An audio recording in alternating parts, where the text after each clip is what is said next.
կարենան այնտեղի գիտնականները ինչ որ ցևով իրենց հետազոտությունները ավելի լավ կազմակերպել։ Ունենք տարբեր կազմակերպություններ ու տարբեր հաստատություններու հետ հadoop աշխատանքներ, ինչպես ակադեմիայի տարբեր ինստիտուտներու հետ, ինչպես նաև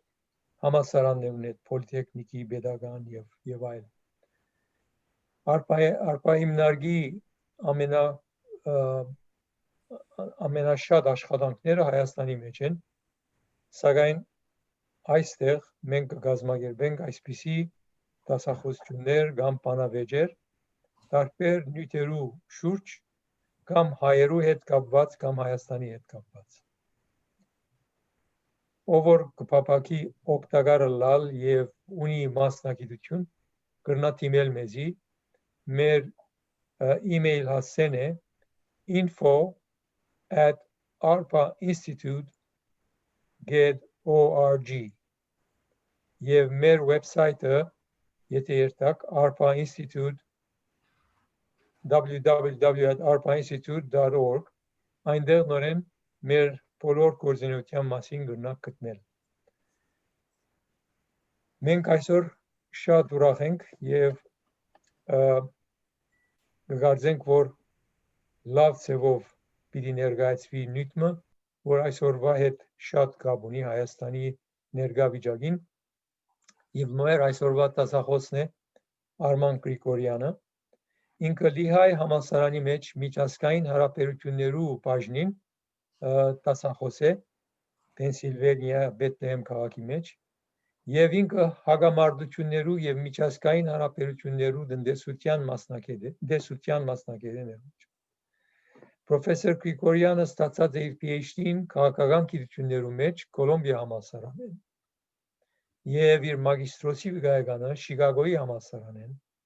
ինչպես նաեւ բակալավրիայի վկայական Երևանի Պետական համալսարանին թրքագիտության մեջ։ Իր հոդվածները կարելի է գտնել International Security, International Studies Quarterly, International Political Science Review, Nationalities Papers եւ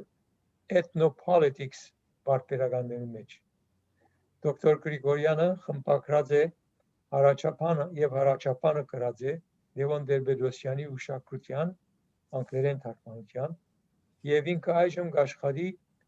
երրորդ կողմի միջամտությունը երկիրներու միջև հագամարտություններու եւ փոքրամասնությունները վերնակրող գիրքին վրա։ Անշուշտ ասիկա անգլերենով պիտի լավ որքան գիտեմ։ Արման, ռամե։ Շնորհակալություն,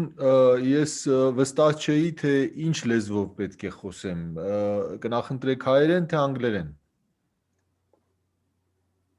Կարծեմ ընդհանրապես հայերեն է այստեղ հիմա եղողները։ Շատ լավ։ Հայերենը նախընտրությունը բոլորին։ Այո։ Okay։ Շատ լավ, ուրեմն հայերեն կխոսի։ Բայց պետք է սլայդներ ունես, սլայդներ ունես, սահիկներ։ Չէ, սլայդեր չկա, պարզ խոսակցություն է, slide presentation չկա։ Եվ պիտի ասեմ նաև, որ չնայած ես կարողանում եմ արևմտահայերեն շփվել, բայց եթե պրեզենտացիան հայերեն պիտի անեմ,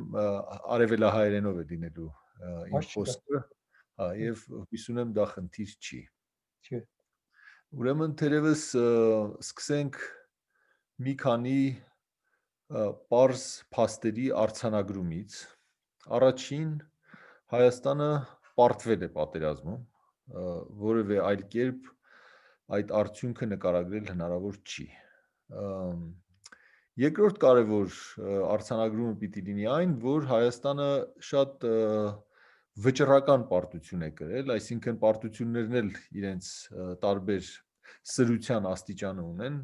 Թերևս սա երկրորդ համաշխարհային պատերազմից հետո եղած բոլոր պատերազմների մեջ ամենավճռական արդյունքով պատերազմն էր։ Ես հիշում եմ միայն բանի դեպքը,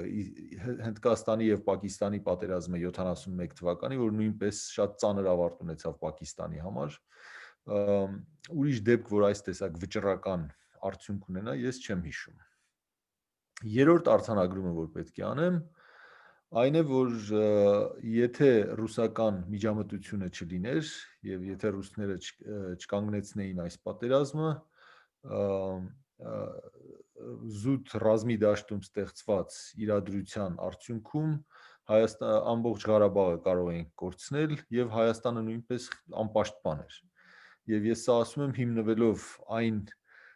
փաստերի վրա, իրադրության այն նկարագրության վրա, որ պատերազմի վերջին օրը տվեց Արայիկ Հարությունյանը, իսկ դրանից առաջ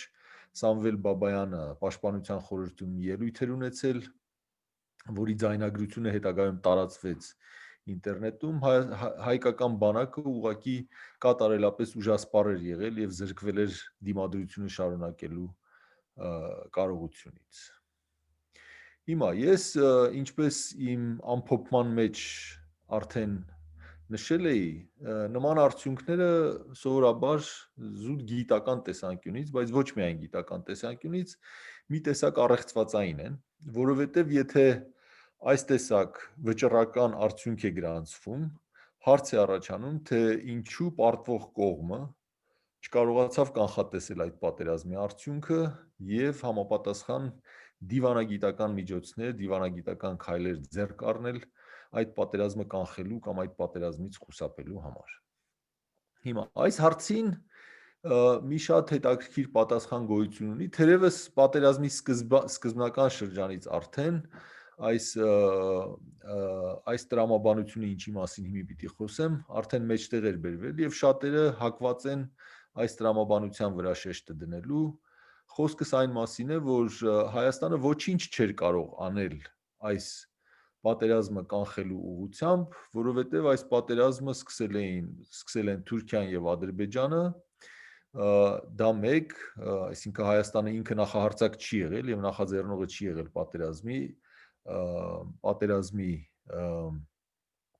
պատերազմի սկսողները եղել են Թուրքիան եւ Ադրբեջանը։ Դա մեկ, երկրորդ Ադրբեջանն ու Թուրքիան, այսինքն սրա մասին նույնիսկ Նիկոլ Փաշինյանը հայտարարեց պատերազմի սկզբում, որ նրանց նպատակը Ղարաբաղի իսպառ ոչնչացումն է կամ հայկական ներկայության իսպառ ոչնչացումն է Ղարաբաղում։ Եվ իրականում եթե մտածում ես այս նպատակների մասին, եթե իսկապես զուտ սա թուրքական էքսպանսիայի համար արված պատերազմ էր եւ եթե այդ պատերազմի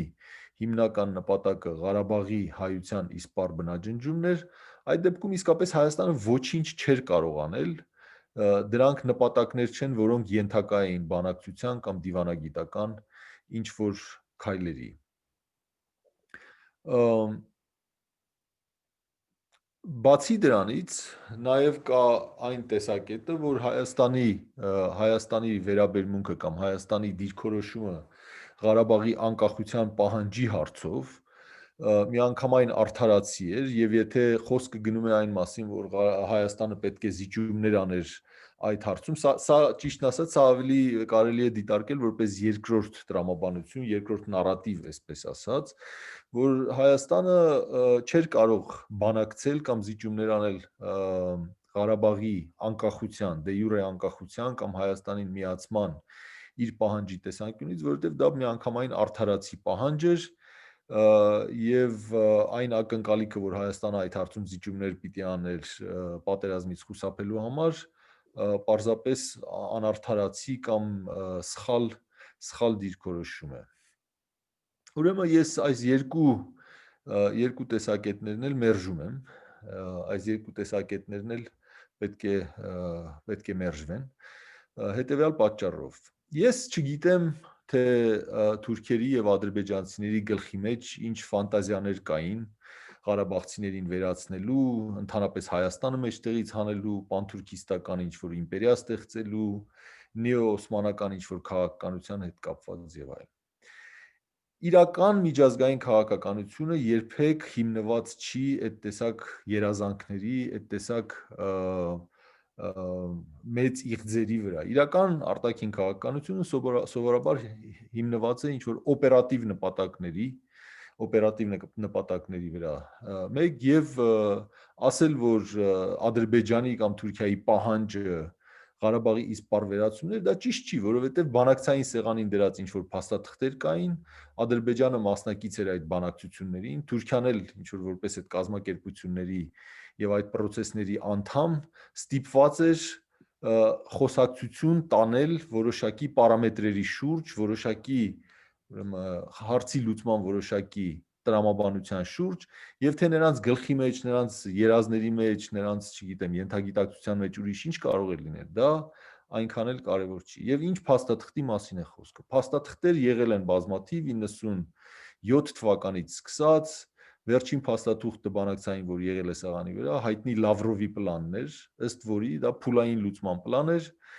որով փաստորեն 7 գրաված շրջաններից, Ղարաբաղից դուրս 7 գրաված շրջաններից 5-ը պետք է վերադարձվեր Ադրբեջանին, հետո տեղի ունենար ապա շրջափակում Հայաստանի եւ Ղարաբաղի, ապառազմականացված գոտի, միջազգային դիտորդների եւ ուրեմն միջազգային խաղաղապահ ուժերի տեղակայում, հետագայում արդեն պիտի խոսվեր Լաչինի Միջանցքի այդ ստատուսի մասին, Քելբաջարը հատուկ ստատուս պետք է ունենար եւ արդեն այդ ընթացքում արկախվում էր Լեռնային Ղարաբաղի քաղաքական կարգավիճակի հարցը եւ հետագայում պիտի բանակցեին Լեռնային Ղարաբաղը թե ինչ կարգավիճակ պետք է ունենար։ Եվ փաստը մնում է փաստ, որ իրականում այս վերջին շրջանում այս փաստաթուղթը, որ հիմնականում, այսինքն ռուսական միջնորդության հետևանք է եղել, այս փաստաթուղթը մերժել է Հայաստանը, ոչ թե Ադրբեջանը, այլ Հայաստանը։ Ես ավելին ասեմ, հիմա ես բացեմ փակագծերը, պարզ ասեմ, թե ես այդ վերը շարադրված նարատիվները մերժելու հետո, այսինքն իմ բացատրությունն ինչ է այս պատերազմի, պատերազմի իմ բացատրությունն այն է, որ սա Փաշինյանի դիվանագիտության, Հայաստանի կառավարության դիվանագիտության եւ արտաքին քաղաքականության ձախողման հետևանք էր այս պատերազմը։ Այս պատերազմի համար ամենամեծ պատասխանատվությունը կրում է Հայաստանի Հանրապետության վարչապետը եւ նրա կառավարությունը։ Հիմա բացատրեմ, թե ես ինչու եմ այդպես կարծում։ Ինչպես արդեն ասեցի, բանակցային սեղանին կար դրված որոշակի փաստաթուղթ, որը Նիկոլ Փաշինյանը չէր ընդունում։ Ոչ միայն Նիկոլ Փաշինյանը չէր ընդունում այդ փաստաթուղթը, Նիկոլ Փաշինյանը փաստորեն իշխանությունից գալուց անմիջապես հետո դուրս եկավ ընդհանրապես բանակցային գործընթացից։ Այն պատճառաբանությամբ, որ իրեն չի ընտրել Ղարաբաղի ժողովուրդը, հետևաբար ինքը մանդատ չունի Ղարաբաղի անունից բանակցելու եւ այդպիսով բանակցությունները դադարեցին։ Ոչ միայն դադարեցին բանակցությունները, Հայաստանի դիրքորոշումները գնալով կարծրացան, արտաքին քաղաքական դիրքորոշումները եւ հատկապես Ղարաբաղի հարցում դիրքորոշումները գնալով կարծրացան։ Փաշինյանը մի քանի անգամ հայտարարեց, որ Հայաստանը Ղարաբաղը եւ վերջ։ Փաշինյանը հայտարարեց, որ եթե Ադրբեջանը չի ընդունում Ղարաբաղի դե յուրե անկախ կարգավիճակը, այդ դեպքում բանակցելու ոչինչ չկա։ Մի քանի անգամ, երբ որ հարցրեցին արտաքին գործերի նախարարին Հայաստանի Զորապ Նացականին, թե ինչ էր բանակցում նա Մամեդյարովի հետ, նա այդ հարցը որպես մեղադրանք ընկալեց եւ ասաց, որ բանակցություններ գոյություն չունեն, մենք չենք բանակցում Ադրբեջանի հետ։ Ինչ որ պահի նույնիսկ սկսեցին շատ ագրեսիվ ռետորաբանություն օգտագործել հայկական կողմը, Տոնոյանի դոկտրին կոչված այդ երևույթը մեջտեղ եկավ, ըստ Դավիթ Տոնոյանը հայտարարեց, որ եթե նոր պատերազմ լինի, Ադրբեջանը կկորցնի նոր տարածքներ, եւ դա է մեր դիրքորոշումը։ Հա, այդ սպառնալիք էր փաստորեն Ադրբեջանին։ Բացի դրանից, այդ տավուշում տեղի ունեցած այդ իրադարձությունները, հետո թե ինչ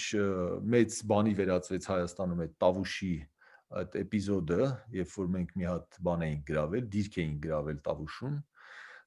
եւ ամենահետաքրքիրն ու կարևորը, որ այդ իրադարձություններից հետո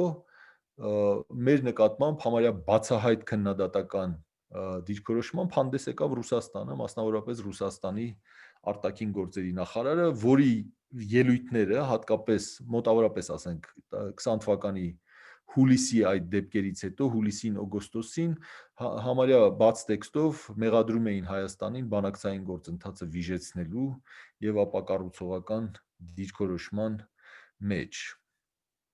Ես սրան պետք է ավելացնեմ նաեւ այն փաստը, որ օգոստոս ամսին Նիկոլ Փաշինյանը հայտարարություն արեց Սևրի պայմանագրի 100-ամյակի հետ կապված, այդ նմանատիպ հայտարարություն արեց նաեւ Արմեն Սարգսյանը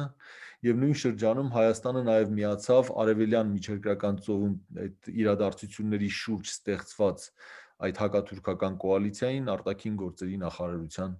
հայտարարության մակարդակով։ Հիմա կարող են ասել, որ Հայաստանի դիրքորոշումը միանգամայն արդարացված էր, Հայաստանը չէր կարող հրաժարվել Ղարաբաղի դե յուրե անկախությունից, Ադրբեջանն ու Թուրքիան իրենք բավարար զիջողական դիրքորոշում չունեին բանակցություններում եւ պնդում էին անպայման այդ տարածքները հետ վերցնելու վրա առանց պատրաստակամության Ղարաբաղի հարցում զիջումներ անելու, ինչ պետք է աներ Հայաստանը։ Հիմա սրանք ինձ թվում է բավականին քաղաքականությունից, իրական քաղաքականությունից հեռու դիրքորոշումներ են։ Իրական քաղաքականությունը կառուցված չի այն բանի վրա, թե ինչն է արդարացի եւ ինչն է ճիշտ, իրական քաղաքականությունը կառուցված է նրա վրա, թե ուժերի հարաբերակցությունն ինչպիսին է եւ ինչ տեսակ քաղաքականության համար քո երկիրը ինչի վրա կարող է հույս դնել փաստորեն, այդ թվում դաշնակիցների վրա։ Հիմա մենք մեր այդ դիրքորոշման, մեր այդ բավականին կարծր արտաքին քաղաքական դիրքորոշման համար փաստորեն չունեինք աջակցություն, այսինքն միակ երկիրը, որը կարող էր մեզ աջակից լինել եւ այդ քաղաքականությանն աջակցել, դա Ռուսաստանն էր, բայց Ռուսաստանն ինքը մերժում էր այդ, Ռուսաստանն ինքն էր պնդում, որ Հայաստանը պետք է այդ 5 տարածքներից դուրս գա, որովհետև Ռուսաստանին ձեռնտու էր, որպեսզի նա կարողանա նաև հարաբերությունները, բալանսավորված հարաբերություններ պահպանել Ադրբեջանի հետ։ Այսինքն մենք չունեինք աջակցություն այդ քաղաքականությունը շարունակելու համար։ Թե ինչն էր արդար, ինչը արդար չէր, դա պարզ մետաֆիզիկական խոսակցություն է, որը կապ չունի իրական քաղաքականության հետ։ Բացի այն, որ մենք չունեինք մեր դաշնակցի, հիմնական դաշնակցի աջակցությունը, մենք ինչպես պատերազմի ելքը ցույց տվեց, նաև ուժերի հարաբերակցությունը բոլորովին մեր օգտին չէր եւ ուժերի հարաբերակցության նման պայմաններում այդ տեսակ կարծր քաղաքականություն վարելը ես ուղղակի համարում եմ կարելի է ասել իրացիոնալ, կարելի է ասել դա ուղղակի լավ, ես չեմ ուզում ավելի կոպիտ բառեր օգտագործեմ, բայց դա իրացիոնալության դրսևորում էր, երբ որ դու տեսնում ես, թե ինչպիսին էր ուժերի հարաբերակցությունը եւ չունես բավարար աջակցություն ու նման կարծր դիվանագիտության շարունակում ես վարել նման կարծր դիվանագիտություն։ Հիմա կարող են ասել, լավ, շատ հաճախ պատերազմներում ուժերի հարաբերակցությունը պատերազմից առաջ այնքան էլ հստակ չի։ Պատերազմի արդյունքն է, որ ցույց է տալի, թե իրական ուժերի հարաբերակցությունն ինչ էր, բայց պատերազմից առաջ բոլորովին պարզ չի, թե պատերազմը ինչ ընթացք կունենա։ Սա իհարկե ճիշտ է որպես ընդհանուր դիտողություն, բայց այս դեպքում ճիշտ չի երկու պատճառով։ Նախ իսկապես այդ վճռական արդյունքը եւ ընթացքը պատերազմի ցույց տվեց, թե տարբերությունը ինչքան ահռելի էր եւ ինչքան հեշտ պիտի լիներ Հայաստանի իշխանությունների համար կանխատեսելը այս պատերազմի արդյունքը։ Բայց դա էլ մի կողմ դնենք, ամենասահմռկեցուցիչ փաստը այն է, ամենակարևոր փաստը այն է, որ իրականում Հայաստանի զինված ուժերի գլխավոր շտաբը հունիս ամսին, դեռևս հունիսի 12-ին զեկույց է ներկայացրել քաղաքական ղեկավարությանը եւ բացատրել, որ նախ պատերազմ է գալու, պատերազմը շատ մոտ է, գլխավոր շտաբը կանխատեսել էր պատերազմի մոտալուտ լինելը, երկրորդ գլխավոր շտաբը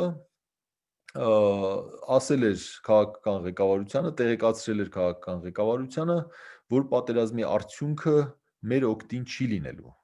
Հայաստանի բանակը պատրաստ չէր այդ պատերազմին եւ եթե պատերազմ տեղի ունենալու դեպքում բանակը կպարտվեր։ Եվ ամենահետաքրքիր հարցը այս ամբողջ կոնտեքստում այն է, որ նման տեղեկություն ստանալուց հետո սեփական բանակի կողմից, սեփական բանակի ղեկավարության, գլխավոր շտաբի կողմից, հետախուզության կողմից նման տեղեկություններ ստանալուց հետո Հայաստանի դիվանագիտությունը ոչ մի կերպ դրանից չազդվեց։ Հետևաբար, շատ կարևոր հարց է, թե ինչն էր Նիկոլ Փաշինյանի քաղաքականության եւ որոշումների կայացման պատճառաբանությունը եւ տրամաբանությունը։ Ինչն էր մղող ուժը Փաշինյանի որոշումների կայացման եւ դիվանագիտության։ Ես շատ երկար եմ սրա մասին մտածել եւ իրականում միայն պատերազմը չէր, որ ինձ բերել է այս եզրակացության, նրա շատ ու շատ քայլեր, նրա վարքագիծը, նրա հայտարարությունները եւ այլն ինձ բերել են այն եզրակացության, որ Նիկոլ Փաշինյանը ուղղակի շատ բարդ հարաբերություններ ունի նյութական իրականության հետ։ Նյութական իրականությունն այդ մարդուն չի պատկերանում նույն կերպ, ինչ բոլորիս մեզ սովորական մահկանացուներիս։ Մի տեսակ արհամարանք կա իրականության նկատմամբ եւ Նիկոլ Փաշինյանը, ինչպես նաեւ իր շրջապատի շատ մարդիկ այն տեսակետին են, որ իրականությունը մի բան է, որը կարող ես կերտել քո կամքով, քո ցանկություններով, քո իղձերով։ Շատերդ ովքեր ակադեմիական միջավայրում եղել են, երևի կճանաչեն այս բանը, որ օբյեկտիվ իրականություն գոյություն չունի, օբյեկտիվ ճշմարտություններ գոյություն չունեն, ամեն ինչ կոնստրուկցիա է, ամեն ինչ մարդու ստեղծած է եւ այլն։ Մի տեսակ ես սրա համար նույնիսկ ներողություն անուն եմ մտածել, սրա անունը ես դրել եմ գրեհիկ հակամատերիալիզմ, մարքսիստներին ժամանակին գրեհիկ մատերիալիստներ էին ասում, ես Նիկոլ Փաշինյանի ու իր շրջապատի փիլիսոփայության անունը դրել եմ գրեհիկ հակամատերիալիզմ։ Իրականությունը այս մարդկանց համար բացարձակապես ոչ մի նշանակություն չուներ, նշանակություն ունեին միայն ցանկություններն ու իղձերը, եւ նրանք իսկապես հավատում էին, որ եթե իղձեր ունենաս, եթե ցանկություն ունենաս, ամեն ինչ հնարավոր է անել, ամեն ինչի հնարավոր է հասնել, եւ դա է ամենակարևոր գրավականը քաղաքական հաջողությունների, նաև հաջողությունների ռազմի դաշտում, մնացած ամեն ինչը նյութական սահմանափակումները, չգիտեմ, տանկերի քանակը, տնտեսական ցուցանիշները եւ այլն երկրորդական են, եթե չասենք բացարձակապես անկարևոր։ Հիմա կարող եք ինձ հարցնել, թե ինչի հիման վրա եմ ես նման հայտարարություն անում, բացի նրանից, որ ասենք սա կարելի է արտածել պատերազմի արդյունքից եւ նրա վարած ապաշնոր քաղաքականությունից։ Միայն դա չի իմ աղբյուրը նման հայտարարություններ անելու։ Նիկոլ Փաշինյանը ինքը մի քանի անգամ պարզ ձևով իր դիրքորոշումը հայտնել է, այս փիլիսոփայությունը արտացոլված է եղել նրա որոշ հայտարարություններում ու որոշ ելույթներում, եւ ես կուզեի մի երկու օրինակ ձեզ ուղղակի ներկայացնել, որպեսզի հասկանաք, թե ինչի մասին եմ ես խոսում։ Մասնավորապես 2019 թվականի մայիսի 28-ին, երբ որ առաջին հանրապետության տարեդարձն էր, նա ելույթ ունեցավ Սարդարաբադի հուշահամալիրի մոտ եւ հայտարարեց բառացիորեն հետեւյալը. Սարդարաբադի ճակատամարտում հայկական կողմի հաղթանակը բացառապես հաղթանակի նկատմամբ հավատի հետևանք էր, ոչ թե ռազմական, տնտեսական եւ այլ նյութական գործոնների։ Դա բացառապես կախված էր հայկական կողմի հաղթանակի նկատմամբ ունեցած հավատից։ Մեկ այլ ելույթի ժամանակ, որը տեղի ունեցավ Ստեփանակերտին օգոստոսի 5-ին 2019 թվականի, այսինքն սա այս ելույթը, սա 19 թվականն է, սա անցյալ տարի էր։ Եվ այս ելույթում նա շատ մեծ հպարտությամբ հայտարարում էր, որ մեզ չեն հետաքրքրում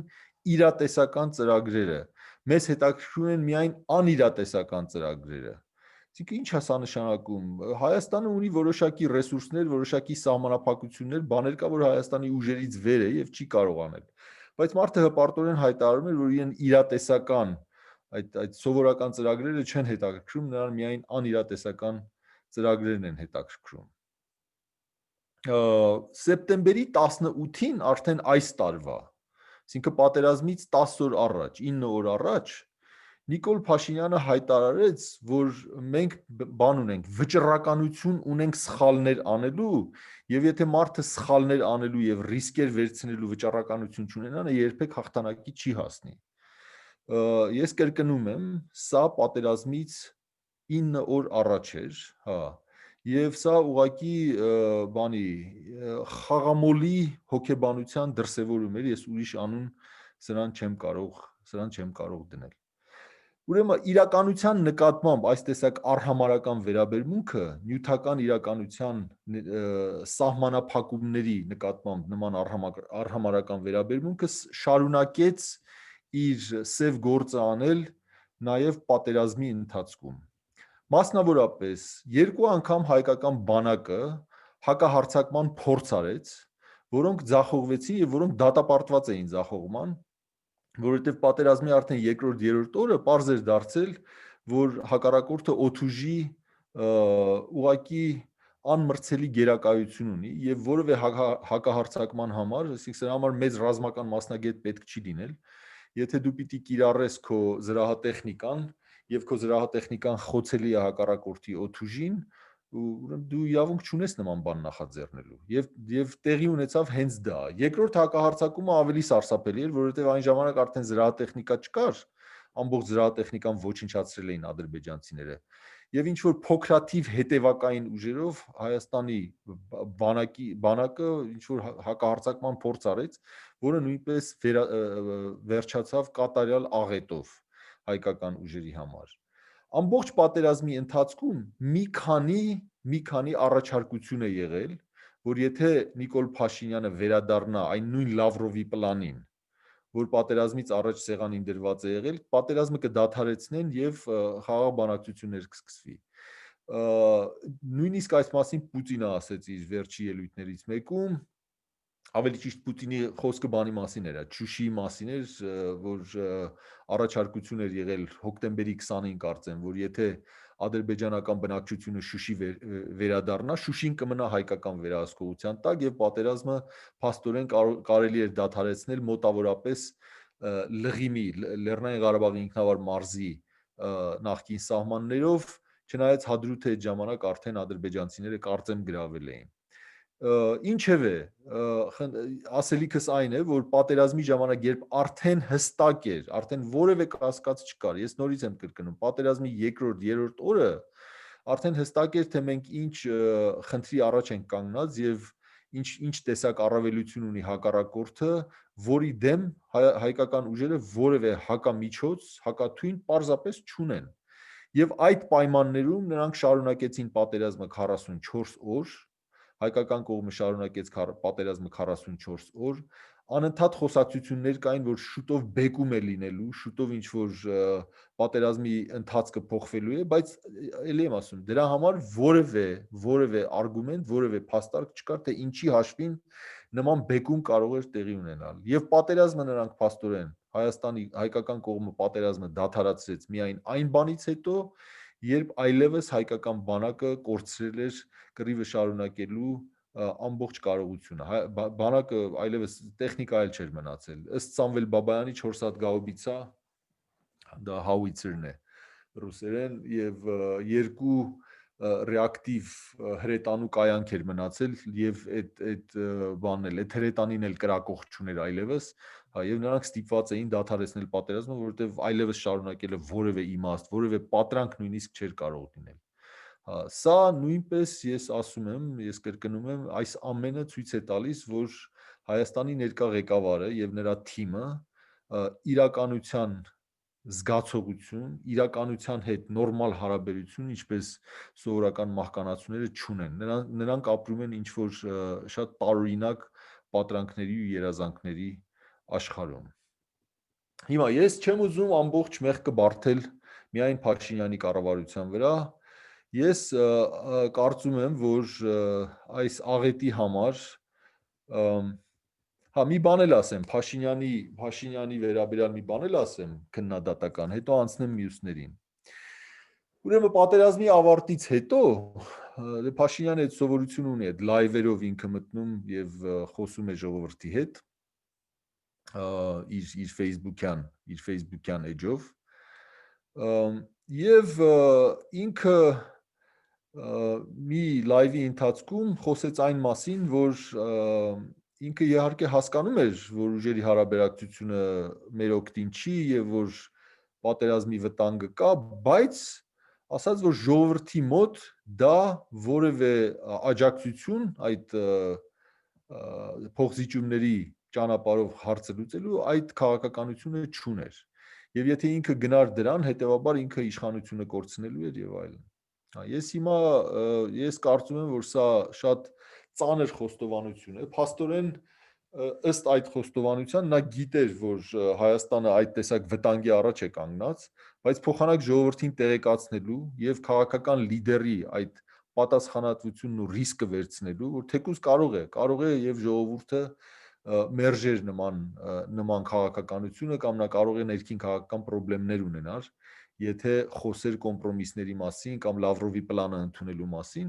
բայց փաստորեն այն վախը, որ կարող է դա քաղաքական հակազդեցություն առաջացնել, նրանց ստիպել էր Լավրովի պլանը չընդունել եւ ընդունել պատերազմի ռիսկը դրա փոխարեն։ Հիմա անցնեմ մյուսներին, շատ կարճ։ Հայաստանը 20 տարի շարունակ, ուրեմն վերջին երկու նախագահները Հայաստանի, Ռոբերտ Քոչարյանը եւ Սերժ Սարգսյանը, որոնք մերժեցին Լևոն Տեր-Պետրոսյանի ջանքերը 97-98 թվականներին հարցը այն ժամանակ խաղաղությամբ լուծելու, նրանք ուրեմն նրանց վարած քաղաքականությունը շատ հետաքրքիր է մի առումով։ Միևնույն ժամանակ, որ այդ մարդիկ ընդունեցին այդ մարդիկ որդեգրեցին ավելի ճիշտ այդ շատ կարծր քաղաքականությունը, ոչ մի թիզ հող, ստատուս քվոն անժամանակ ձգելու, նրանք էլ այն նույն տեսակետին էին, որ եթե երբևէ այդ տարածքները վերադարձնելու խոսակցություն պիտի տեղի ունենա, դա տեղի կունենա միայն Ղարաբաղի դե յուրե անկախության ճանաչման պարագայում, այլապես ոչ մի կոմպրոմիս, ոչ մի բան։ Այդ պարզ են այն ժամանակ էլ, որ Ադրբեջանը դա չի ընդունելու եւ ի վերջո պատրաստվելու է պատերազմի։ Ադրբեջանը դա չէր էլ թաքցնում։ Իսկ ինչ արեց Հայաստանը։ Միևնույն ժամանակ, որ Հայաստանը այդ կարծր դիվանագիտական դիրքորոշումը ընդունեց այդ երկու նախագահների ժամանակ, Հայաստանը պատերազմի փաստորեն չպատրաստվեց։ Պատերազմին անպատրաստ լինելը միայն Նիկոլ Փաշինյանի մեղքը չէր։ Հայաստանը պատերազմի պետքա պատրաստած լինեին վերջին 20 տարում, եւ այդ պատերազմին Հայաստանը պատրաստ չէր։ Հայաստանը մի սերունդ հետ էր իր ռազմական տեխնոլոգիայով, ռազմական մտածողությամբ, բանակի կազմակերպմամբ եւ այլն, ասենք նույնիսկ տարրական բաներ կար, որ կարելի էր անել, մի քիչ ավելի դժվարացնելու ադրբեջանցիների գործերը մարտի դաշտում, մասնավորապես այդ հարավային, այդ հարթավայրային շրջաններում, այդ ֆորտիֆիկացիոն կառույցների մասին է խոսքը, ասենք այդ ֆրանսիական Մաժինոյի գծի նման մի բան պետք է կառուցվեր այնտեղ, որը կդժվարացներ շատ ադրբեջանական զրահատեխնիկայի մուտքը եւ նաեւ այդ բաները դրոնների գործունեությունը այնտեղ շատ պակաս էֆեկտիվություն կունենար, բայց ոչինչ չէին արել, ընդ որում դա շատ դժվար չէր անելը, ոչինչ չէին արել, Հայաստանի հայկական բանակի տեխնիկան բավական թերություններ ուներ, հարմարեցված չէր այդ պատերազմի իրավիճակին, հարմարեցված չէր հակառակորդի առավելություններին եւ դրա համար պատասխանատվություն անպայման կրում են նաեւ Սերժ Սարգսյանն ու Ռոբերտ Քոչարյանը։ Նրանք պատասխանատվություն են կրում նաեւ այն բանի համար, որ 20 տարի շարունակ նրանք փաստորեն լվացին հայ ժողովրդի ուղեղը եւ որևէ խոսակցություն փոխզիջումների ճանապարհով այդ խաղաղ լուծմանը գնալու սկսեց որակվել մարդկանց մոտ որպես դավաճանություն։ Մեր ամբողջ կրթական համակարգը, մեր ամբողջ քաղաքական համակարգը ներծծված էր այդ մտայնությամբ եւ ժողովուրդն էլ տեղյակ չէր, թե իրականում ինչ է տեղի ունենում, թե իրականում ինչ ճնշումների տակ է Հայաստանը, իրականում ինչպիսին է ուժերի հարաբերակցությունը, որոնք են Հայաստանի հնարավորությունները այդ ստատուս քվոն պահելու, բայց միևնույնն է, այդ մարդիկ իրենց քաղաքական շահերից ելնելով կամ իրենց երևակայության սահմանափակության պատճառով լվացին հայ ժողովրդի ուղեղը, որ որևէ կոմպրոմիսի մասին, որևէ փոխզիջման մասին խոսակցությունը հավասարազոր է դավաճանության։ Որոնք են քաղաքական հետևանքները այս պատերազմի։ Դրա մասին էլ կարճ մի երկու բան ասեմ, վստահ եմ հարց ու պատասխանի ժամանակ մենք շատ ավելի մանրամասն այս ամեն ինչի մասին կխոսենք։ Հայաստանը թուլացել է այս պատերազմի արդյունքում, Հայաստանի սակարկային, այսինքն bargaining power կոչվածը բավականին փոքրացել է, բավականին նվազել է այս պատերազմի հետևանքով, ինչը բնական է, այս տեսակ պարտությունից հետո եւ հակառակորդի այս տեսակ հաղթանակից հետո քո սակարկության դիրքերը, քո բանակցային դիրքերը, այսպես ասած, բնականորեն թուլանում են։ Ոչ միայն Հայաստանը թուլացել է, ոչ միայն Հայաստանի բանակցային դիրքերն են թուլացել, Հայաստանի կախվածությունը Ռուսաստանից հիմա շատ ավելի մեծ է, քան դա երբևէ եղել է։ Անկախության շրջանում երբեք Հայաստանը այսքան կախված չի եղել Ռուսաստանից, որքան այսօր։ Հայաստանում այս պատերազմի եւ դրա արդյունքի հետևանքով նաեւ շատ լուրջ վտանգ կա ներքին ապակայունացման, ներքին քաոսի, եւ դա նույնպես պետք է համարել շատ լուրջ եւ շատ ծանր վտանգ։ Ասեմ նաեւ, որ պատերազմում պարտությունները բացի այս տեսակ բացասական քաղաքական հետևանքներից կարող են նաև դրական հետևանքներ ունենալ։ Ես կարծում եմ, որ այս պատերազմը շատ հստակ ձևով ի ցույց է դրել եւ մեր քաղաքական համակարգի եւ ընդհանրապես մեր մյուս համակարգերի, ասենք տնտեսական համակարգը, բանակը, բյուրոկրատիան եւ այլն, թե որքան աղակալած ու հնացած են այդ համակարգերը։ Ես մասնավորապես ուզում եմ նշել մի բան, տարիների այս կոռուպցիայի ու այս հանգստության ու այս, չգիտեմ, այս ստատուս քվոն պահելու այս քաղաքականությունը հանգեցրել է մի բանի, որ ամբողջ մեր համակարգերը հիմնված են նեգատիվ սելեկցիայի վրա, or adverse selection անգլերեն տերմինը, կամ negative կամ adverse selection են ասում դրան։ Այսինքն բոլոր համակարգերում դուրս են մղվում շնորհալի տաղանդավոր մարդիկ եւ այդ համակարգերում ավելի մեծ հաջողության շանսեր ունեն միջակությունները եւ քաղաքական լոյալությամբ ինչ որ առաջ գնացած մարդիկ, բանակի սպաներից սկսած, համալսարանի դասախոսներից վերջացրած, եւ ես կարծում եմ, որ այս պատերազմում կրած պարտությունը մի քիչ թափ է տալու Հայաստանի հասարակությանը եւ ստիպելու է եւ մեր հասարակությանը եւ մեր պետությանը որոշակի ռեֆորմներ անել, ծանր ցավոտ ռեֆորմներ անել եւ այս աղակալած համակարգերը մի քիչ վերափոխել։ Ես ուզում եմ սրանով ավարտել իմ խոսքը, ուրախ կլինեմ պատասխանելու հարցերի ու լսելու ձեր կոմենտները։ Շնորհակալություն։ Շնորհակալություն Արման։ Նախ պետք է հայտարարեմ, որ մեր դասախոսություններուն արտահայտված բոլոր գարծիքները միայն դասախոսին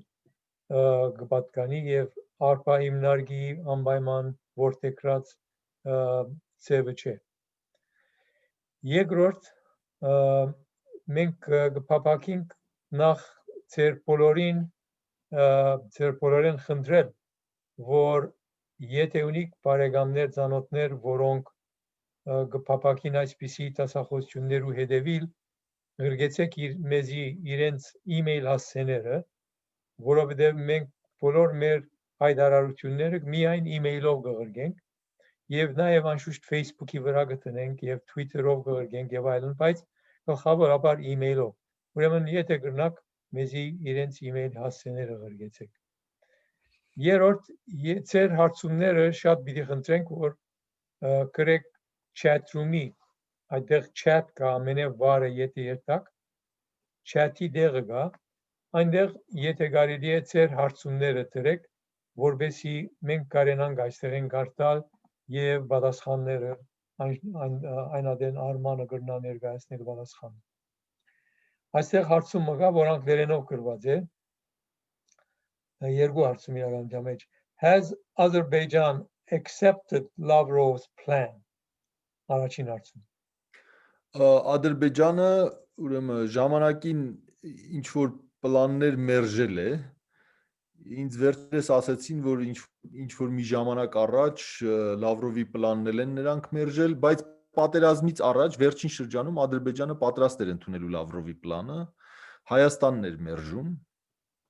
Ի վերջո Լավրովի պլանը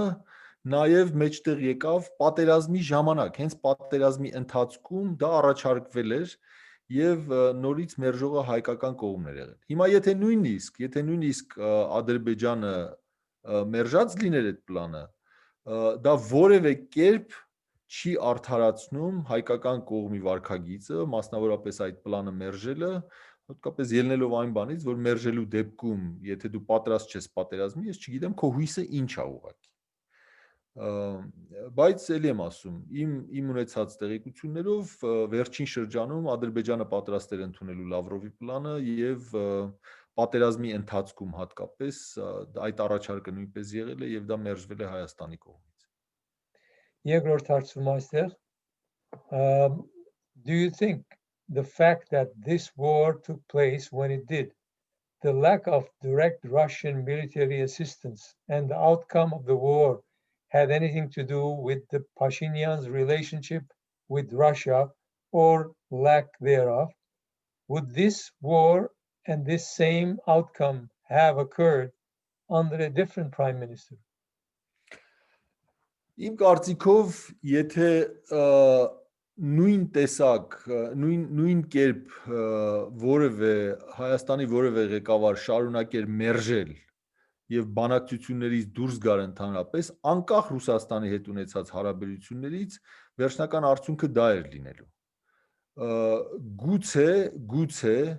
ասենք Ռուսաստանի հետ ավելի լավ հարաբերությունները ինչ որ հարցերում մի քիչ ավելի մեղմեին, պատերազմի ընթացքը կամ պատերազմը մի քիչ ավելի շուտ ավարտվեր, ես չգիտեմ, դրանք բան են, ենթադրություններ են։ Բայց իմ կարծիքով հարցը այն չի, որ Փաշինյանը վատ հարաբերություններ ուներ Ռուսաստանի հետ եւ Ռուսաստանը չօգնեց, Ռուսաստանը պատժեց։ Իմ կարծիքով խնդիրն այն է, որ Հայաստանը պարզապես մերժում էր բանակցությունները եւ այդ բանակցային ֆորմատը մերժում էր, բանակցություններից դուրս էր եկել Հայաստանը, եւ եթե Հայաստանը չէր բանակցում, ես մոռացա սա այս ձևով ձևակերպել իմ ուրեմն խոսքի ընթացքում, իմ նախնական խոսքի ընթացքում, Ադրբեջանին Հայաստանը թողել էր ընդամենը երկու ընտրություն, նրանք կամ պիտի ընդունեին ստատուս քվոն, կամ պիտի պատերազմի գնային։ Իսկ ինչ վերաբերում է Ռուսաստանի դիրքորոշմանը, Ռուսաստանը կամ պիտի Հայաստանի այդ ստատուս քվոն պահելու քաղաքականությունը ամբողջովին աջակցեր եւ այդ դեպքում Ռուսաստանը բախվում էր այն իրականության հետ, որ դա Ադրբեջանին ուղղակի դուրս էր մղելու Ռուսաստանի ծիրից, քաղաքական բանից այդ օրբիտայից եւ դա երբեք Ռուսաստանի շահերից չի բխել։ Եվ ռուսները միշտ մեզ ասել են, ռուսները միշտ Հայաստանին ասել են, որ նրանք պատրաստ են Հայաստանին պաշտպանելու Հայաստանի սահմաններում, նրանք պատրաստ են Հայաստանին էլ Ղարաբաղին էլ պաշտպանելու, եթե Հայաստանը համաձայնվի այդ կոմպրոմիսին, բայց նրանք որևէ իրավական կամ քաղաքական պատասխանատվություն երբևէ չեն ստանձնել պաշտպանելու Հայաստանին կամ հայկական կողմը եւ Ղարաբաղը, եթե նույնիսկ Հայաստանն ու Ղարաբաղը որոշեն, որ այդ տարածքային կոմպրոմիսը իրենք մերժում են։ Grigor Batalyana ունի հարցումը, գսե, what do you think of the war crimes and partial ethnic cleansings effects on the chance of Artsakh independence rights recognition? Դա հետաքրքիր հարց է իրականում, ես դրա մասին մի երկու ուրիշ առիթով եմ խոսել։ Իհարկե, եթե հիմա մեր բանակցային վարքագծի կամ մեր բանակցային դիրքորոշման հիմքում դրվում է այդ բանը, անջատում հանուն փրկության այդ դոկտրինը, remedial secession դոկտրինը։ Ինչ որ առումով այս պատերազմի ընթացքում Ադրբեջանի գործած վայրագությունները, քաղաքացիական օբյեկտների վրա հարձակումները եւ այլն ուժեղացրել են այդ փաստարկը հայկական դիվանագիտության եւ հայկական կողմի եւ ավելի արժանահավատ է դարձել հայկական կողմի այն դիրքորոշումը, որ փաստորեն հայկական որևէ բնակչություն չի կարող ապրել Ադրբեջանի սուվերենիտետի տակ։ Բայց միևնույն ժամանակ պետք է իրատես լինել, որ նման պարտությունից հետո մտածել, որ Ղարաբաղի անկախացման շանսերը ավելացել են, երևի ճիշտ չի։ Այնպես որ դժվար է այդ հարցին միանշանակ պատասխանելը, մի կողմից այո, այդ դիվանագիտական, այդ իրավական փաստարկը ուժեղացել է, բայց մյուս կողմից զուտ քաղաքական, նյութական առումով հիմա մեր բանակցային դիրքերը ավելի թուլացած են։ Այստեղ պետք է բան անել, նաև հաշվի առնել, որ քանի որ հիմա Ռուսաստանը որոշակի պատասխանատվություն է ստանձնել Ղարաբաղի ժողովրդի համար, գուցե այդ կոնտեքստում էլ կարևոր լինի Ադրբեջանի վերաբերմունքը հայկական բնակչության նկատմամբ, եւ եթե Ադրբեջանը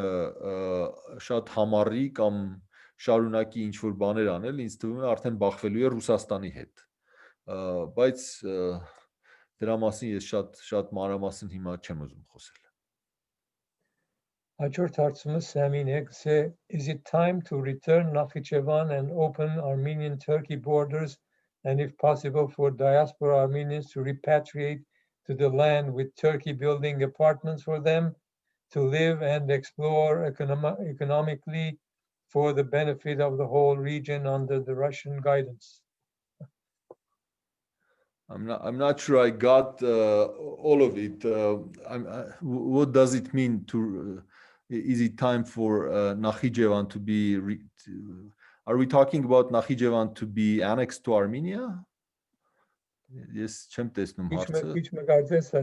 գապ չունի ներգա տասախոսյան հետ։ Հա, ես էլ չեմ կարծում, որ Նախիջևանի հետ կապված որևէ հիմա ինչ-որ կարևոր բան կա տեղի ունեցող կամ իսկ ինչ վերաբերում է հայերի վերադառնալուն, հայերը եթե խոսքը Թուրքիա վերադառնալու մասին է, ես վստահ չեմ, որ դա այդքան էլ բան իրատեսական գաղափար է։ Եթե խոսքը Հայաստան վերադառնալու մասին է, իհարկե բոլոր հայերը վերջում պետք է վերադառնան Հայաստան։ Այստեղ ուրիշ հարցումը գերին որ մորցեր էի չգիտենայի Why did Azerbaijan agree ներողությունս հարցում է մորցեր էի Why did Azerbaijan agree on the ceasefire and stop with Shushi and not continue with the war until total capitulation by Armenian forces? Azerbaijan could have continued the war and taken Stepanakert and all of Artsakh. My answer is an extremely simple one, because Russians didn't allow it to happen. Եղավ Maron ունի հարցում աստեղ Աղաջարյան Could you please elaborate on the transport path that is supposed to connect Azerbaijan to Nakhichevan? And Yegrod, is there a guarantee that if Armenia had let go of the 7 regions, this war wouldn't have happened? What about the narrative that even though Azerbaijan itself might have been interested in Nagorno-Karabakh, the geopolitics of many major powers, Turkey and others, and UK and the US, actually wanted a corridor to Armenia for transport for fossil fuels, as well as as cutting off Silk Road going from Iran to Russia? Well, I'll start from the end. The transport corridors could have been built as part of a peace agreement, as part of a peaceful solution. A war was not necessary for that by any means. In fact, that would have been everybody's preference, I believe. And in fact, if anybody thought that this war could have resulted in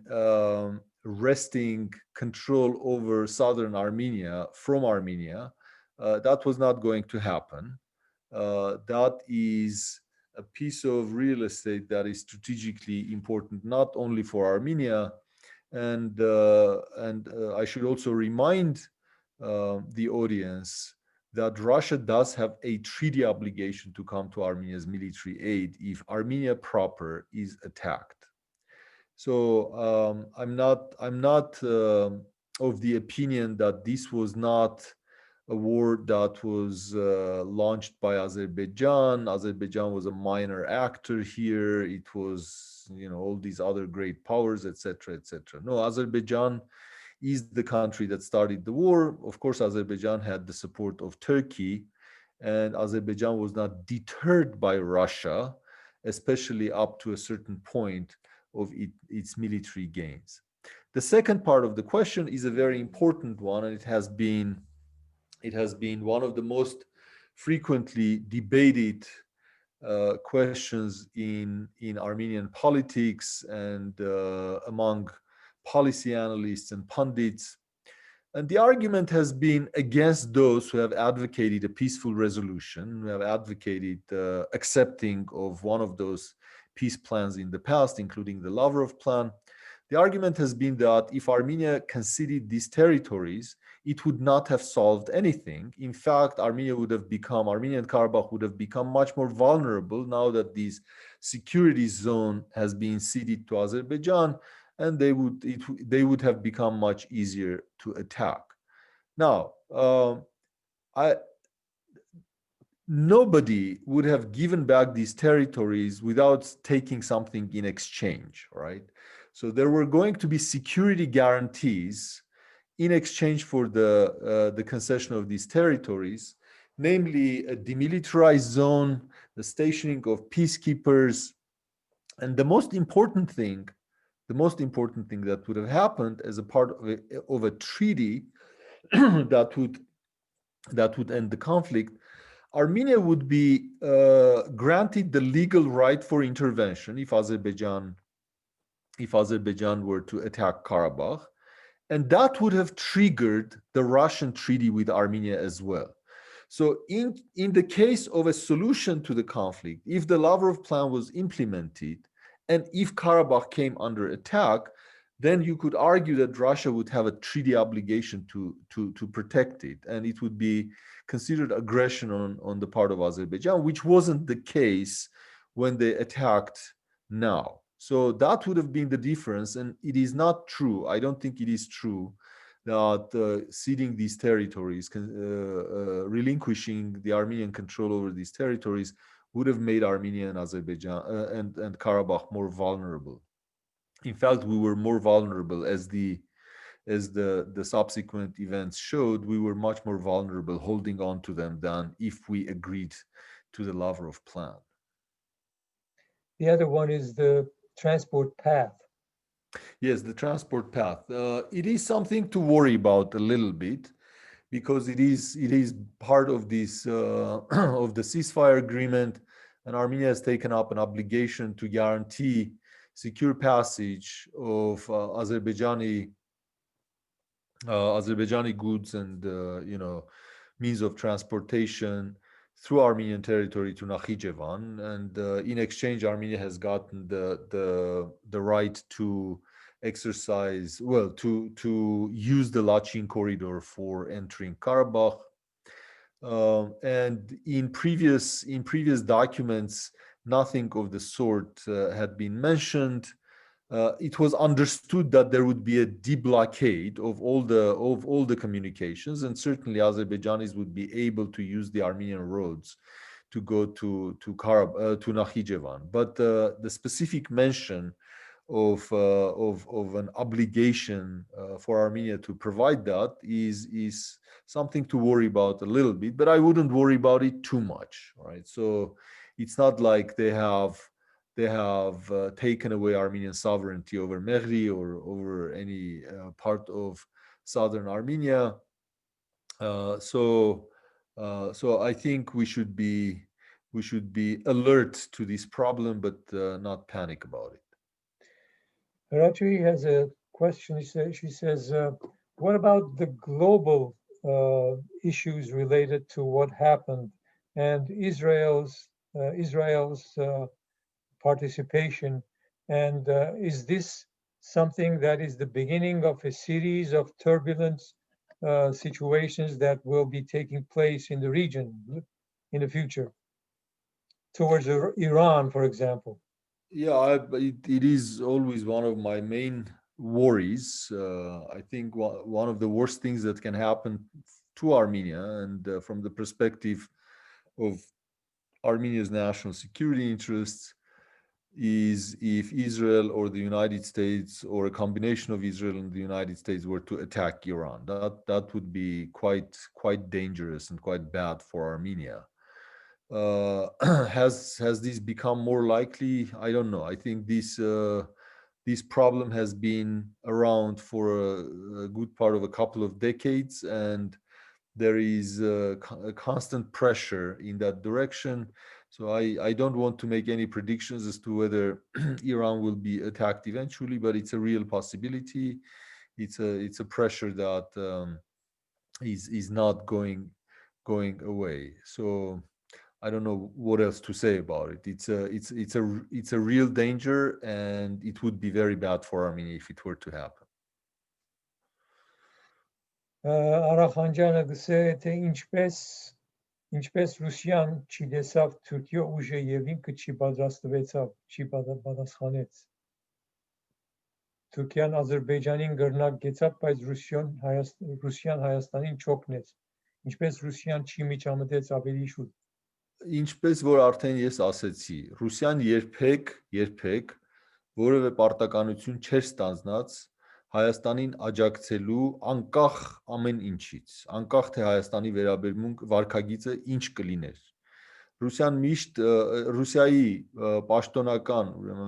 եւ պայմանագրային պարտականությունը Հայաստանի նկատմամբ վերաբերում է Հայաստանի տարածքին։ Ղարաբաղի տարածքում կամ Ղարաբաղի շուրջ ստեղծված այդ գրաված տարածքների գոտում Ռուսաստանը Հայաստանին օգնելու կամ Ղարաբաղին օգնելու որևէ պայմանագրային, իրավական կամ քաղաքական պարտականություն չուներ ստանձնած։ Մենք բոլորս էլ ենք կարծիքին էինք, որ եթե իրական վտանգ սպառնա բուն Ղարաբաղին կամ բուն Ղարաբաղի բնակչությանը, եթե հարց առաջանա, եթե իրական սպառնալիք առաջանա, որ այդ բնակչությունը կարող է այնտեղից դուրս մղվել, Ռուսաստանը թերևս կմիջամտի եւ դա թույլ չի տա, որովհետեւ Ռուսաստանի շահերից չի բխում, որ Ադրբեջանը այդ տեսակ վերջնական լուծման հասնի Ղարաբաղի հարցում։ Բայց Ռուսաստանին նաեւ ձեռնտու էր, որ այս հարցը լուծվի փոխզիջումների միջոցով, եւ քանի որ Ռուսաստանը երկար տարիներ հիմնական միջնորդն էր եղել, նաեւ Հայաստանին եւ Ադրբեջանին միշտ պետք է բան աներ, համոզեր, որ նրանք կոմպրոմիսների գնան եւ նրանք ադրբեջանցիներին մասնավորապես նրանք ասելու բան պիտի ունենային։ Արդեն 25 տարի ադրբեջանցիներին նրանք ասում էին համբերեք, սպասեք, պատերազմ չսկսեք, ՆԱՏՕ-ի անդամ չդառնաք, ձեզ Վրաստանի պես չպահեք եւ այլն։ Մենք կհամոզենք հայերին, մենք միջնորդ ենք, մենք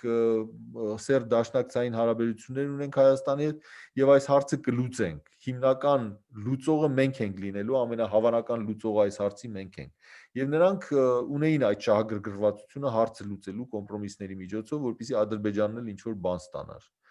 Այնպես որ զարմանալ Ռուսաստանի վարքագծից կամ պնդումներ անել, թե Ռուսաստանը Հայաստանին դավաճանել է կամ լավ դաշնակից չի, ինձ թվում է արդարացված չի, որովհետև Ռուսաստանը երբեք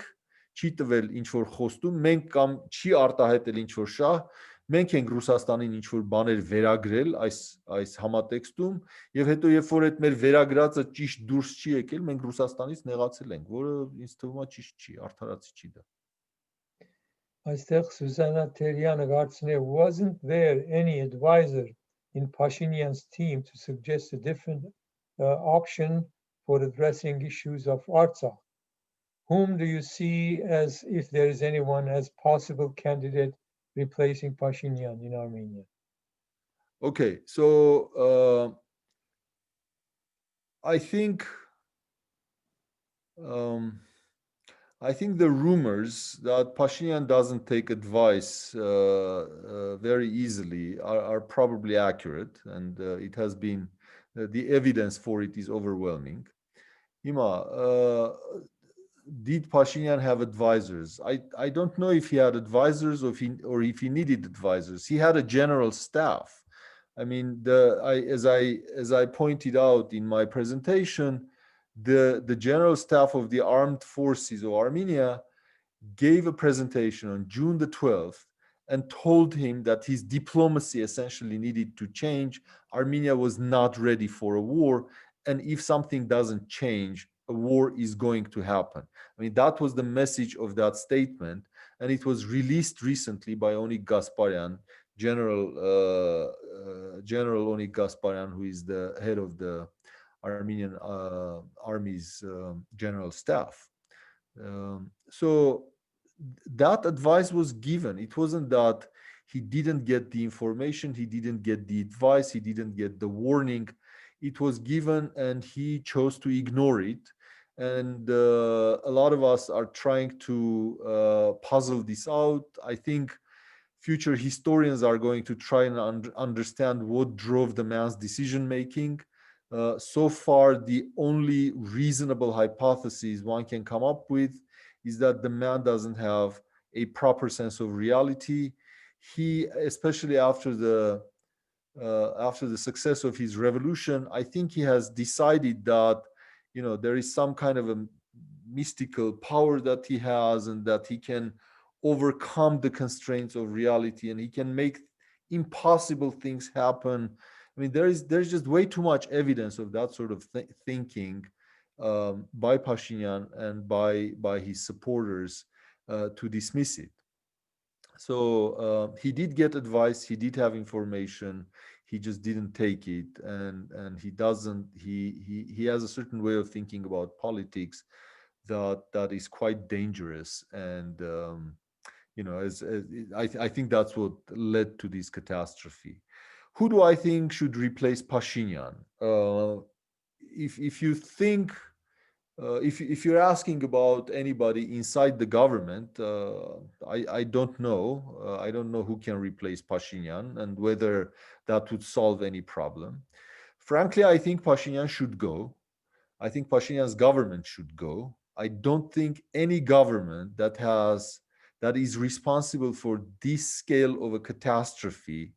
can remain in power and can serve out its term. That would be a total absurdity. The only reason it hasn't happened yet is because of this strange framework of Armenian politics, where the only conceivable alternative to Pashinyan, well, conceivable probably is not the right word, the only visible alternative to Pashinyan at this point is our political forces and organizations that are associated with the former two presidents, and the sense of deep, just unabashed hatred that the Armenian public feels for these people and what they represent. I think that's what has kept the pressure relatively low on Pashinyan, and that is what is making it possible for Pashinyan to extend his time in office. Now,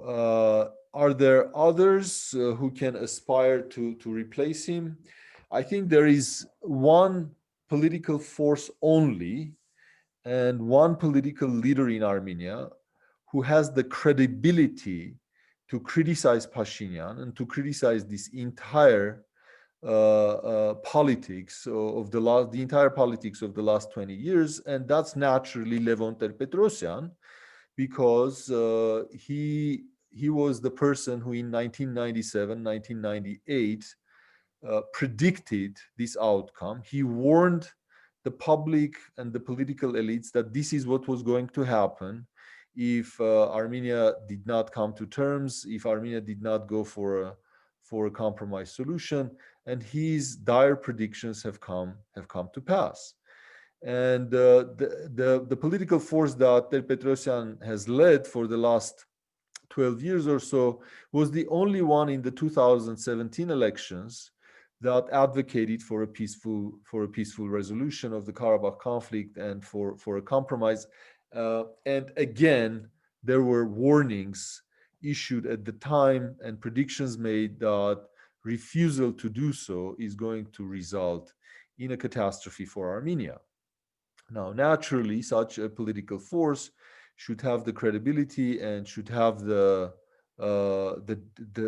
desire to enter the fray. But so far, Petrosyan has not been very active. I mean, he has made a couple of statements, and his main concern up to this point has been to make sure that the country does not descend into chaos and civil war.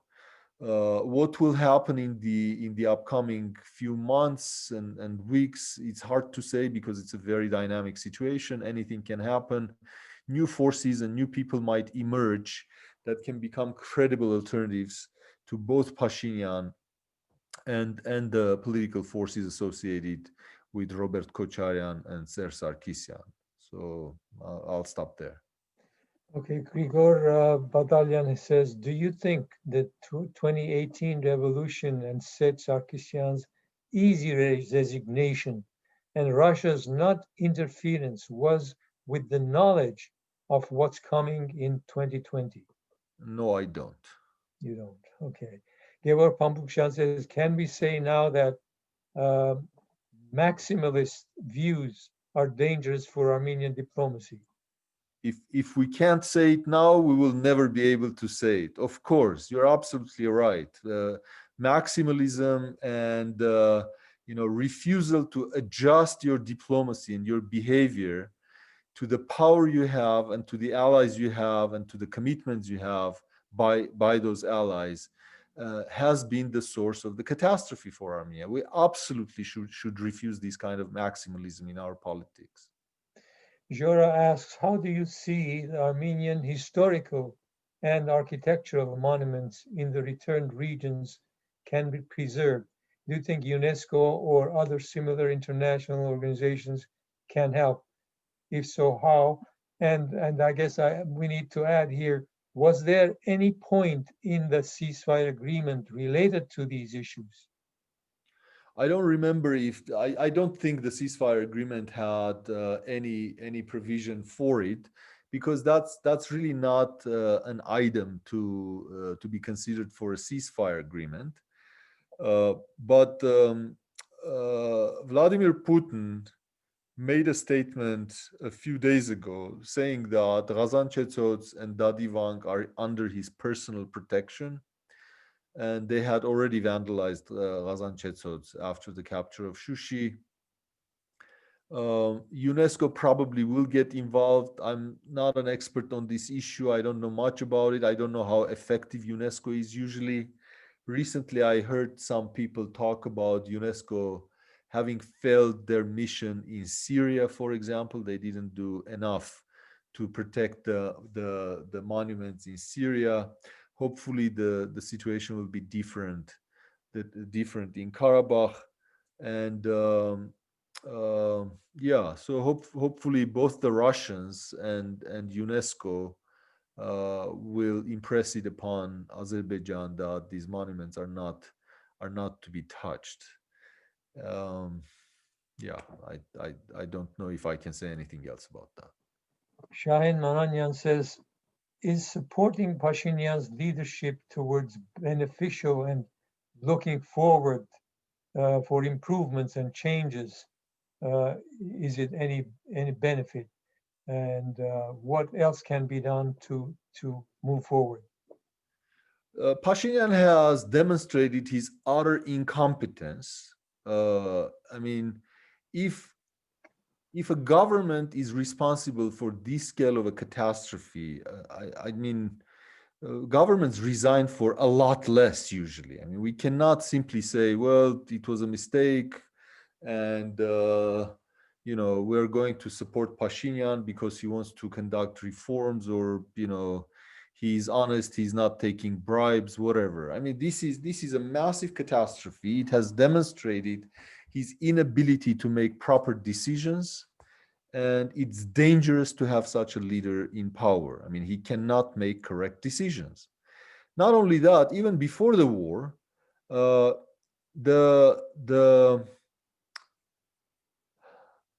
the policies that he had pursued for the 2 years of being in power, the 2 years following the revolution,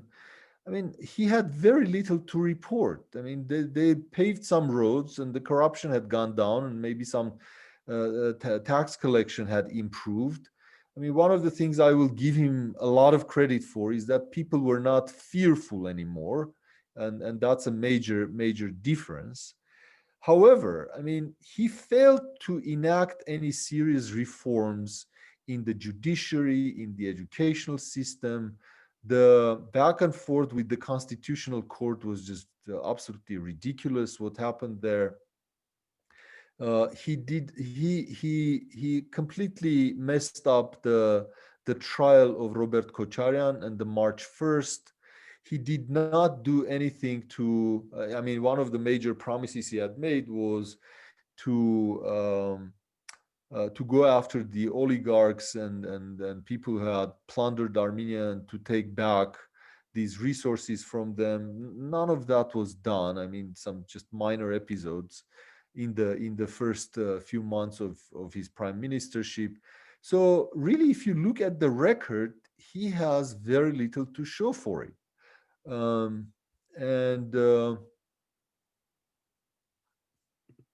Sorry, I was getting a FaceTime call, and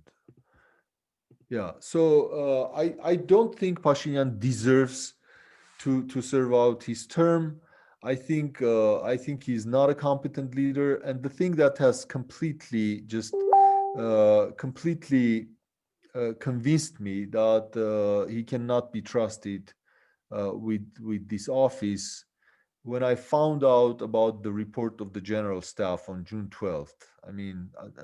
nothing will change my mind. I mean, somebody who receives such a report and it does not change their policies and it does not have an effect on them is not fit to be in office. Yeah, I'm only reading the questions, by the way. There are some people like Sammy who's writing a lot of stuff related to history, which I don't think are questions, so I'm not reading those. Sorry. Okay.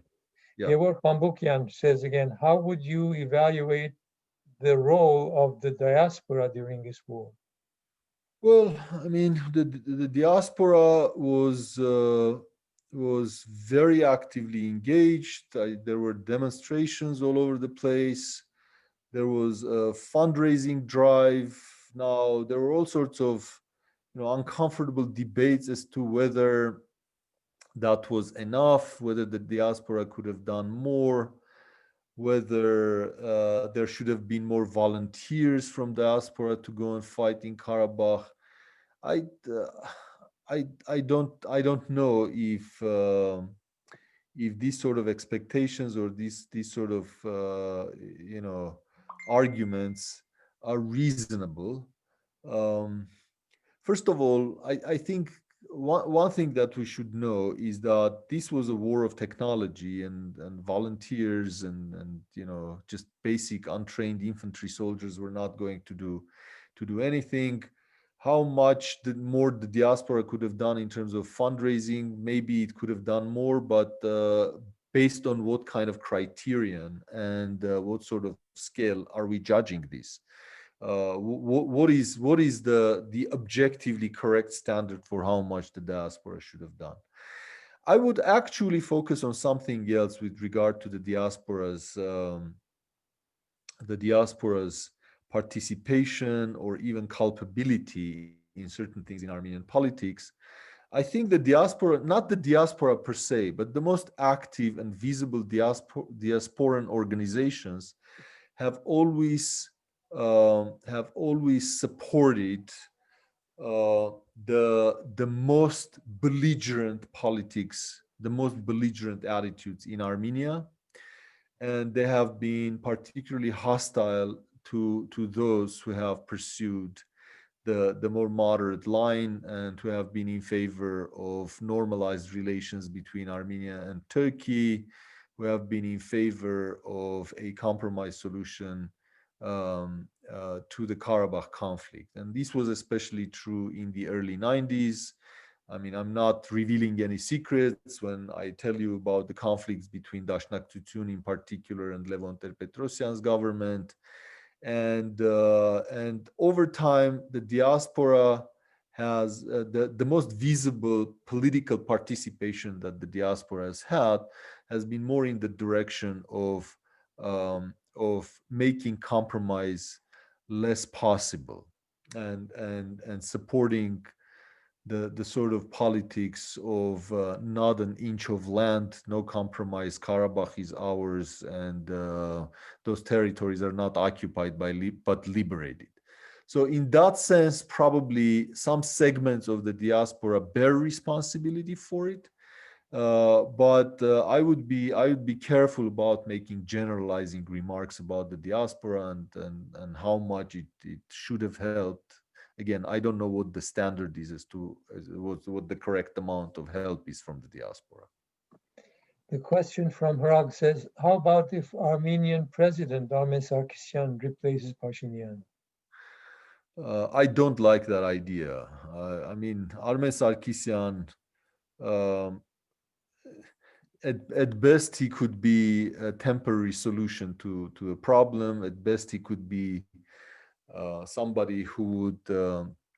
would replace him to avert a crisis in a period when preterm elections are we have already preterm elections determined, and he's being the interim leader of the country. But beyond that, I mean, for 30 years, the man has been in Armenian politics, and he hasn't expressed any views on any important issue. I don't even know what the man thinks about anything. So I'm not a big fan of Armen Sarkisyan. How would you evaluate the role? No, I'm sorry. Do you expect any help in the negotiations from the US and France? Well, the US and France will be involved in the negotiations. They are the co-chairs of the Minsk group together with Russia. I should point out that during the war, and especially in the latter part of the war, when Russia was actively trying to negotiate a truce,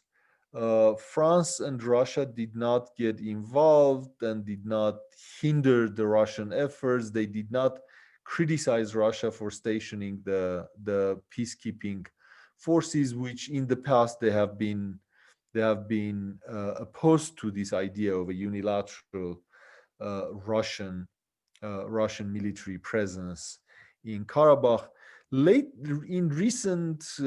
the last couple of days, there have been some criticisms from France and the United States of Russia's unilateral actions, etc., etc. I don't think they have the wherewithal now to derail anything. I mean, the Russian position is much stronger. And let's not forget that in the past, sometimes in the Caucasus, Turkey and the United States acted in tandem, but now the relations between Turkey and the United States are quite strained. And the United States independently acting to derail something that Russia is doing, I think it's much more difficult to imagine now. So Russia probably will remain the main actor in the Caucasus, and the Russian position is much stronger in Karabakh. And whatever participation the United States and France have in the negotiations for the final solution, I don't imagine it being too different from what the Russian position will be. I don't think they are going to advocate for independence for Karabakh, de jure independence. So on that score, they probably all agree. And with the rest of it, it's the real issue for France and the United States has always been that it shouldn't be a unilateral Russian presence and the peacekeeping force that consists of only the Russians and is under Russian control. But I think there isn't much they can do to reverse that now. Grigor Badalyan says, do you think that if Armenia accepted Lavrov's plan, Turkey and Azerbaijan would not continue aggression against Armenia? Also, would Armenia preserve more of its sovereignty than it has now, given the Russians are in the region? Clearly, it would be the case. I think if Armenia accepted the Lavrov plan, so even if Azerbaijan and Turkey had any ideas of exploiting that and taking advantage of their strengthened positions, now they would have to deal with Russia, not just with Armenia, right? So because Russia was the guarantor of that plan, and any fear that concessions of those territories would be exploited, one has to put in the context of the fact that they would have to contend with Russia if they made any such attempt. I forgot what was the other part of the question. The sovereignty of Armenia.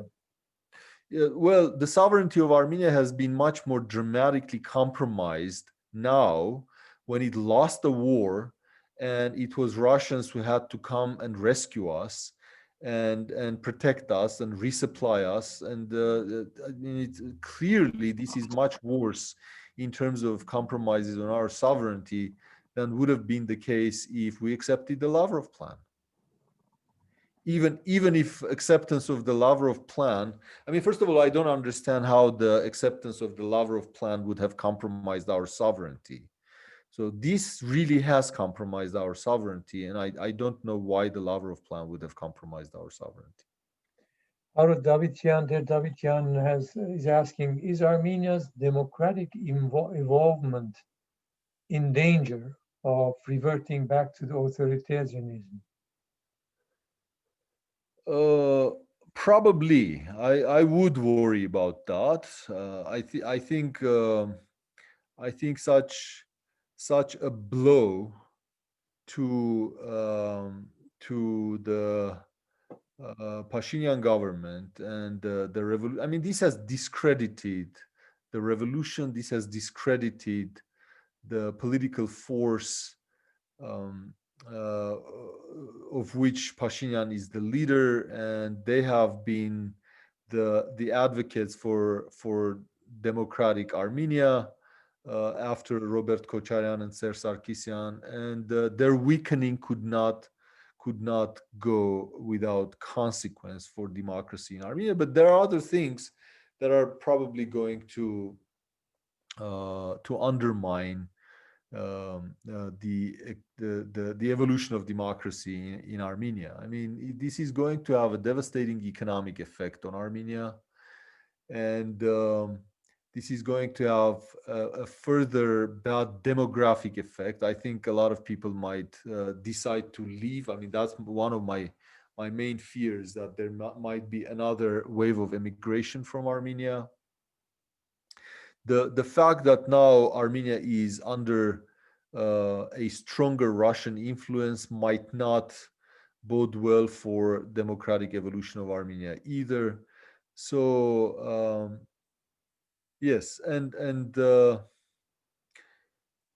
well, I mean, the defeat in war can have both consequences. Sometimes the country loses a war, and it becomes good for their democracy, and they relinquish certain prior aspirations, and as I said, it can open up an opportunity for reforming and breaking a lot of old and calcified institutions. But sometimes also it generates a lot of revanchist ideas and a lot of drive to remilitarize the country and to turn the country into a garrison state in order to recover the losses. Or parallel with that, I think if we do not quickly reach a peace settlement with Azerbaijan, and I'm not sure we will, then we do remain in a dangerous security environment. And there is going to be tremendous pressure to turn Armenia into a garrison state, and garrison states are rarely democratic. I'm going to get a glass of water. I'm sorry.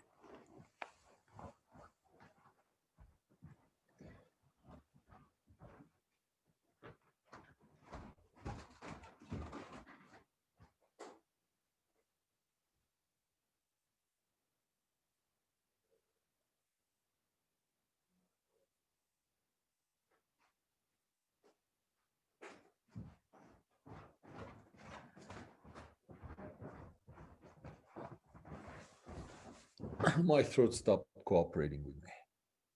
Okay. He said, one is Shahen Mananyan says, what is the chance of Artsakh being recognized as independent? I already answered that question earlier. On the one hand, there is a strengthened case for appealing for remedial secession, and on the other hand, we have lost the war, and we're in a much weaker bargaining position. So the chances of Artsakh being recognized,